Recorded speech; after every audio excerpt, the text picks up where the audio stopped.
നമസ്കാരം. പ്രശസ്ത കവി ശ്രീ എൻ കെ ദേശത്തിൻ്റെയും എഴുത്തുകാരനും വിവർത്തകനുമായ ശ്രീ വേണു വി ദേശത്തിൻ്റെയും നാട്ടിൽ നിന്ന് വരുന്നു ഞാൻ, അശ്വതി ദേവി. ഞാൻ ഇന്നിവിടെ പറയാൻ പോകുന്നത് വാക്കിനെ കുറിച്ചാണ്. ഈ വാക്കെന്ന് പറയുമ്പോഴത്തേക്കിന് എത്രയും നന്നായിട്ട് നമുക്കത് ഉപയോഗിക്കാം, ഏറ്റവും മോശമായിട്ട് ഉപയോഗിക്കാം.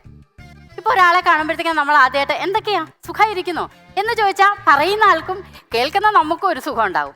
നേരെ മറിച്ച് നിങ്ങൾക്കൊക്കെ ഇപ്പം എന്തൂട്ടു സുഖം, ഞാനൊക്കെ എങ്ങനെയാ ജീവിക്കുന്നത് എന്ന് പറഞ്ഞു കഴിഞ്ഞാൽ അവർ ജീവിക്കുന്നതിൽ ഒരു അസൂയ ഉണ്ടെന്നാണ് അതിനർത്ഥം. അതുപോലെ തന്നെ പെൺകുട്ടികൾ ഏറ്റവും കൂടുതൽ കേൾക്കുന്നൊരു വാക്കുണ്ട്, വിശേഷം. അതെപ്പോഴാണെന്ന് വെച്ച് കഴിഞ്ഞാൽ ഈ കല്യാണം കഴിച്ച ഒരാഴ്ച അങ്ങോട്ട് കഴിയുമ്പോഴത്തേക്കിന് നമ്മുടെ നാട്ടിലുള്ള തള്ളമാരും വീട്ടിലുള്ള തള്ളമാരും പിന്നെ അയലോക്കത്തുള്ളവരും പിന്നെ പറയണ്ട എല്ലാവരും കൂടെ വന്നിട്ട് ചോദിക്കും, വിശേഷമായില്ലേ എന്ന്. ഇവറ്റകളുടെയൊക്കെ ധാരണ എന്താണെന്നറിയോ, ഒരാഴ്ച കഴിയുമ്പോഴത്തേക്കിന് ഇത് അവിടെ നിങ്ങൾ എടുത്ത് ഇവിടെ കൊണ്ടുവന്ന് വെക്കുന്നതാണെന്നാ. ഒന്നുമല്ല. അതുപോലെ സൂക്കേട് എന്നൊരു വാക്ക്, ഈ സൂക്കേടെന്ന് പറഞ്ഞു കഴിഞ്ഞാൽ അസുഖമാണ്, അല്ലെങ്കിൽ സുഖമില്ലാത്ത ഒരവസ്ഥ എന്നാണ് നമ്മളെല്ലാം മനസ്സിലാക്കി വെച്ചിരിക്കുന്നത്.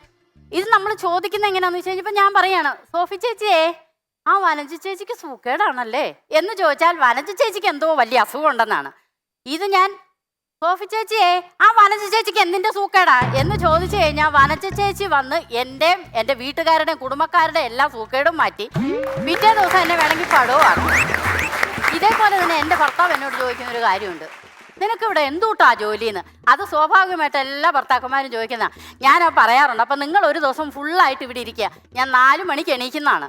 അപ്പം നിങ്ങൾ ഇവിടെ ഇരുന്ന് കഴിഞ്ഞിട്ടുണ്ടെങ്കിൽ ഞാൻ എന്തൊക്കെ ചെയ്യുന്നതെന്നും കണ്ട് മനസ്സിലാക്കാമല്ലോ, പിന്നെ ആ ചോദ്യത്തിൻ്റെ ആവശ്യം വരുന്നില്ലല്ലോ. എൻ്റെ വീടിനകത്ത് ഒരു ചേച്ചി ഒരു പെണ്ണിനെ പണിക്ക് നിർത്തി. നമ്മുടെ മലയാളികളെ വിളിച്ചാൽ അവർ പണിയെടുക്കില്ല എന്ന് പറഞ്ഞൊരു തമിഴത്തിയെ കൊണ്ടുവന്ന് ആ വീട്ടിൽ പണിക്ക് നിർത്തി. അവൾ കൃത്യമായിട്ട് വരും, ജോലിയെല്ലാം നല്ല ഭംഗിയായിട്ട് ചെയ്യും കേട്ടോ.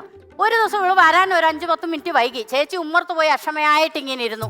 ചേച്ചി നോക്കുമ്പോൾ അവള് സാരിയുടെ തുമ്പൊക്കെ ആട്ടി ഒരു മൂളിപ്പാട്ടൊക്കെ പാടി വരുന്നു. ഇവള് ചേച്ചിയുടെ അടുത്തെത്തിയിട്ട് ചേച്ചിയുടെ മുഖത്തേക്ക് നോക്കി ചോദിച്ചു, എന്നെ ചേച്ചി മൂഞ്ചി ഒരുമാതിരി ഇരിക്കുന്നു. ഇത് കേൾക്കേണ്ട താമസം ചേച്ചിക്ക് അങ്ങോട്ട് ദേഷ്യം അങ്ങോട്ട് വന്നു. ചേച്ചി അവളെ കുറേ ചീത്ത അങ്ങോട്ട് പറഞ്ഞു. ഇത് കേട്ടോണ്ട് ഭർത്താവ് ഇറങ്ങി വന്നിട്ട് പറഞ്ഞു, അയ്യോ നീ എന്തോന്നാ ഈ പറയുന്നേ, അവർക്കേ മുഖത്തിനാണ് അവർ ആ വാക്ക് പറയുന്നതെന്ന്. ചേച്ചി ചമ്മല് മറയ്ക്കാൻ വേണ്ടി അതായിരുന്നോ ഞാൻ വിചാരിച്ചു എന്ന്.